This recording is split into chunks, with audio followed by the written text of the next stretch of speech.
Assalamualaikum warahmatullahi wabarakatuh. Perkenalkan, nama saya Muhammad bin Firdaus Sanoto dari Prodi Perencanaan Tata Ruang dan Pertanahan dengan NIM 3 digit terakhir 099. Di sini saya akan menjelaskan tentang kaidah-kaidah hukum Islam. Nah, sebelum lanjut dalam pembahasan, kita harus tahu apa sih itu hukum Islam. Hukum Islam merupakan seperangkat aturan berdasarkan wahyu Allah dan Rasulullah mengenai tingkah laku manusia mukallaf yang diakui dan diyakini untuk mengikat semua orang yang beragama Islam. Nah, hukum Islam ini dapat berwujud fikih dan syariah, dan dalam pelaksanaannya didasarkan oleh iman dan akidah Islam. Nah, hukum Islam itu sendiri memiliki bermacam ciri, yang antara lain tentunya bagian dari sumber agama Islam. Yang kedua, memiliki hubungan erat dan tidak dapat dipisahkan dari iman dan akhlak sebagai seorang muslim.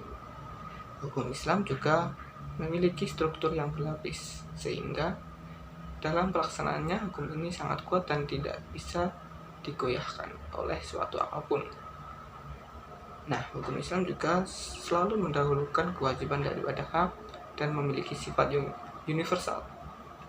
Selain itu, hukum Islam selalu menghormati martabat manusia dan memelihara kemuliaan manusia, serta dalam pelaksanaannya juga didasarkan oleh iman dan akhlak seorang muslim. Hukum Islam juga memiliki berbagai macam tujuan, yang antara lain pemeliharaan agama, karena agama merupakan pedoman hidup manusia yang menjadi akhlak untuk memiliki sikap hidup sebagai seorang muslim, dan merupakan jalan hidup seorang muslim baik berhubungan dengan Tuhannya maupun berhubungan dengan manusia lain. Selain itu, ada juga pemeliharaan jiwa, karena hukum Islam mewajibkan untuk memelihara hak hidup manusia dan mempertahankan kehidupannya. Untuk itu, hukum Islam melarang kita untuk saling membunuh.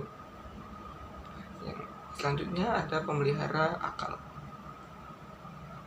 Pemeliharaan akal sangat penting untuk hukum Islam, karena dengan adanya akal, manusia dapat mengembangkan ilmu pengetahuan dan teknologi.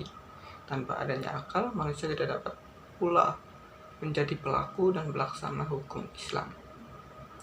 Dan untuk memelihara akal itulah, maka hukum Islam melarang orang untuk meminum suatu minuman atau semacamnya yang memabukkan. Hal itu dapat dijelaskan dalam Quran surat Al-Maidah ayat 90 yang berbunyi, Ya ayyuhalladzina amanu innamal khamru wal maisiru wal ansabu wal aslamu rijazun min ngamalis syaitani wajatanibuhu la'alakum tuflihun. Yang memiliki, hai orang-orang yang beriman, sesungguhnya meminum khamar, berjudi, berkorban untuk berhala, mengundi nasib dengan panah adalah perbuatan syaitan.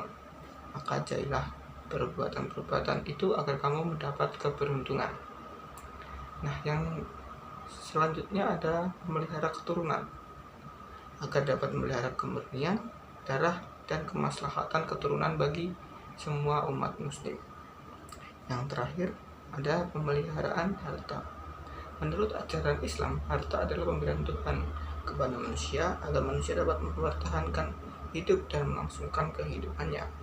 Oleh karena itu, hukum Islam melindungi hak-hak manusia untuk memperoleh harta dengan cara halal dan melindungi kepentingan harta seseorang, masyarakat, dan bernegara. Yang terakhir adalah kaidah-kaidah fikih. Kaidah ini bersifat kuli yang diambil dari dalil-dalil dan maksud-maksud syarat menetapkan syariat, dan diambil hikmah-hikmahnya. Sekian dari saya, apabila ada kurang lebihnya mohon maaf. Wassalamualaikum warahmatullahi wabarakatuh.